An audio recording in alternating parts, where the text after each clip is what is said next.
Hey fellow planters, in this video I'm going to show you how to hydroponically plant a Venus flytrap. So what you need is a bulb vase, and this is just a small one. I picked this up at Michael's for cheap one time. Actually I picked up two one time, and this was, I think sometime last year actually, wow. And I put some craft foam using a hole punch as padding just so it doesn't scuff against the countertop. And the other day I was at Walmart, and I almost never go to Walmart. I may go months between visits. I mean, I always feel overdressed as I'm not in jammies. But anyway, they had these Venus flytraps. They were in like these containers. And even though they were $4.97 and I get about the same price as Lowe's, but Lowe's with my card I get a 5% discount. This one struck me. I usually buy Venus flytraps that have multiple plantlets, and this only has two. But if you look at the color of these leaves contrasting to the green, it's just an unusual variety. And a lot of the Venus flytraps that sell for cheap are basically like mongrels, like the feeder guppies versus a fancy guppy, where they're just the wild form. They're not bred in order to fully expose certain features, like if you want to breed it for larger traps, or all the different varieties like the mirror, the dente, and other ones that they have. So you can have a lot greater diversity with those cheap ones you buy in big box stores. And then I pulled out some moss from a terrarium I had because I already have some green stuff on. Now this ring here, if I want to use it, I'm going to have to make a bigger opening to run the cord through, but this is going to be the wick. Basically, this is what I'm using, and it's plastic canvas you can pick up at Hobby Lobby. It also comes in black, but the black for some reason is more flexible. I don't know if it's whatever they use to color them. So anyway, I cut this into a circle, but one thing to note is you want it to make sure it's not going to fall in, but also if you look at it, it doesn't give me that much room to have the growing media because this doesn't taper enough. So because of that, I'm going to use a zip tie. Normally you would make a ring off a zip tie like that, but I'm going to run the ring like this. So let me show you again. You take the zip tie. Instead of running it the normal way, you run it the opposite way with the teeth on the outside, inverted, like that. So now what I'm doing is, if you see, I'm forming a ring, but this zip tie is a little big, and I wish I had one of the clearer ones versus a black one so it's not as obvious in the finished product, but I don't. So anyway, now I can run this in. And you want to bend this to make sure it's going to stay round, and I can, adjust this, cut this if I have to, but I might just see if I can fold this up. Oh no, I'm just going to cut it. So essentially, I'm doing what I did with a larger bulb vase for my Nepenthes. I don't know if you've seen in that video. It's somewhere in there. I can put a link. So now if you look at this, I'm going to make it just a little smaller. If I end up going too small that it just falls in easily, I'm going to have to start over. So now oops, I don't want to cut the outer ring. So I'm just trimming this a little bit as needed. Oops, did I make it too small? I wonder. And I made it too small. So, now that I've shown you how you shouldn't cut it too small because it could fall in, I'm going to, actually this is coming up. Yeah, no, I'm just going to get another one. So with this one aside, let me get all the debris. I'm going to start this again, but I'm going to cut this from there. Hopefully I can still get that in here, and I can. So now the trick is to, you see, if I put it too big, there's not enough space. So I have to trim in little segments. I don't want to trim too much and mess up like I did a moment ago. So just a few clicks at a time. And I have a feeling I messed up again. Let's see. I'm going to just use that as a... okay. Bend that in just to make sure it's more round. And I can actually use this to hold... oh, perfect. So now if you look at it... well, let me hold it because it's going to rock. It's like that. And I can actually... so I have... it's further down in the neck.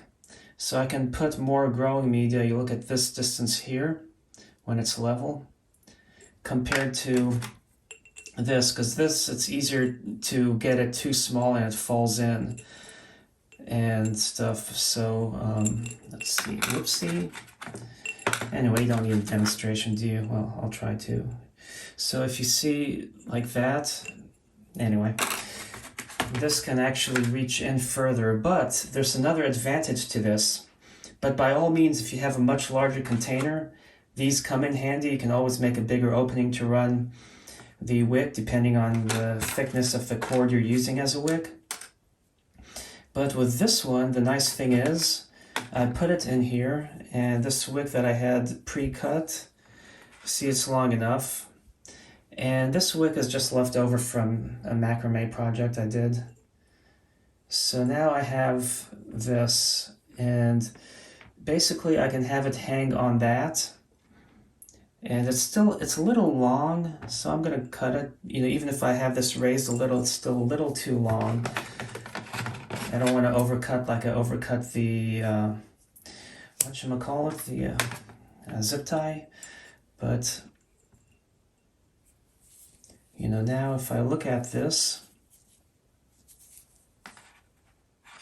it's still a little long, so I'm going to trim it down to like here. You know, you could actually have it wrap around the bottom just to make sure it sucks up all the water, but even with that, it still reaches in nicely.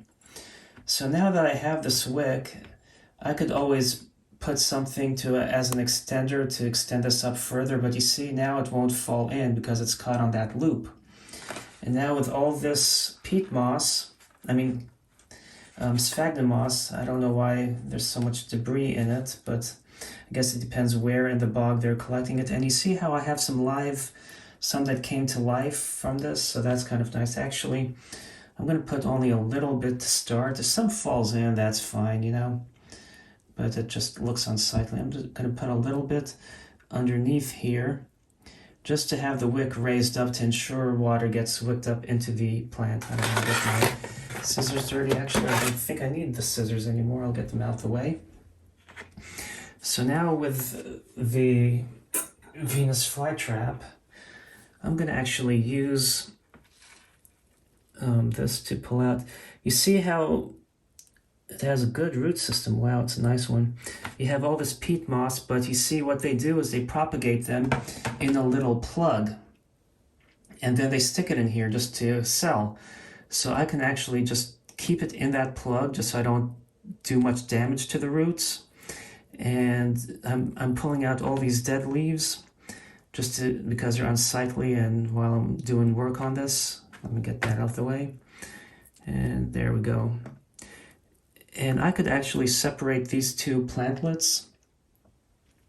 Let me make sure the camera's in focus. I can separate these two into new plants, but I'm just going to keep this the way it is for now.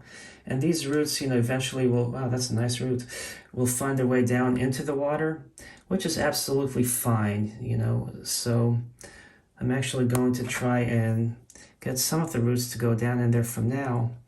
My pitcher plant actually has the roots winding all the way down. I need to find a larger container or make one for it. And I probably will make one. And I guess you guys will watch a video of that if you wanted to once I make a video on that. But I can also just wrap this around. Okay. Let's see. Okay. This is the tricky part because I didn't expect the roots to be so long. I'm going to just grab them And now I realize I'm just way off the top of the camera here. So I'm gonna have one set of roots, whoopsie, go one way. It's easier if I hold it in my right hand, okay. Actually, you know what I'm gonna do? Pull this out, run the roots through, then just pop it in. So now that I have this, I can grab the root and just carefully like this, wind it in with delicately, just not to do damage. And this root too, I can run from here, oops. And what's nice is I'm having the wick in contact with the bottom of the wad of peat that they use to propagate. And then I can set this down in there. Whoops, I don't want that to fall out so that the roots hang down. Okay, stay. Don't, uh-oh. I can always raise this a little bit and adjust this. Okay, there we go. Now that I have this here, I can put the peat, the sphagnum moss, and I think I grabbed too much. But one reason why I'm using sphagnum versus all peat is being long fibered, it is less likely to fall down than the peat is. I'm going to grab a few pieces with some greenery on it. But also it helps, as the roots spread into it, it helps it breathe. So by being more airy than the actual peat moss, more oxygen comes to the roots and they grow really well in this setup. At least my Nepenthes pitcher plant is doing awesome, and this one's going to do just as well. So I have way too much in here because it's going to be a pain to water. I forgot to fill it up with water to begin with, and then I can just add from the top. But I can always just press down from the edges and get that in there, as you can see. And this is very spongy. It does give a little, which is good, and that came at angled. I can always reach this in here to try and straighten it like that.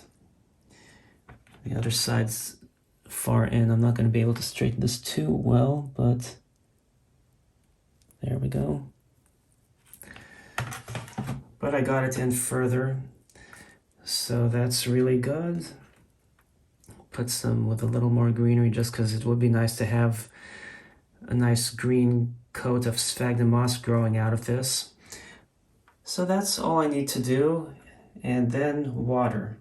So let me ready my water. I forgot that, so give me a moment. Okay, so I have my trusty wide mouth squirt bottle, and you know, one thing I considered was running a little siphon, or like a straw, a plastic straw, you know, which I guess is illegal in California, and using that to put a little funnel to water, because you have to water this carefully not to overflow and make a mess, but also you want it to essentially also soak in the bottom. So this will take a while, especially if it doesn't have any water to begin with. And I'm going to also press the extra peat moss down in there. I mean, sphagnum moss. I keep using the two interchangeably. I mean, they're technically the same plant, just one's composted. You know, the peat's composted, the sphagnum is the regular long fiber moss. I went ahead and grabbed fragments and just filled up the edges where I could, you know, sticking them in just to make this tighter. That's a little loose there. That's all about even, nice and spongy. I don't want to really pack it in tight like some of the Venus flytraps that come in longleaf sphagnum versus the peat. They have the sphagnum way too packed in there. But as I squirt, you know, I get this top part fills in faster than the bottom, so I have to wait, let it fill in. And one thing about the peat moss more than the sphagnum is the tannins leach in. That's not necessarily a bad thing. I'm hoping it will hinder algae growth because this is a glass container. The nice thing about being a glass container, though, is that you can see when you need to water. You know, of course, you could get carried away and water it more frequently than waiting for it about to run dry.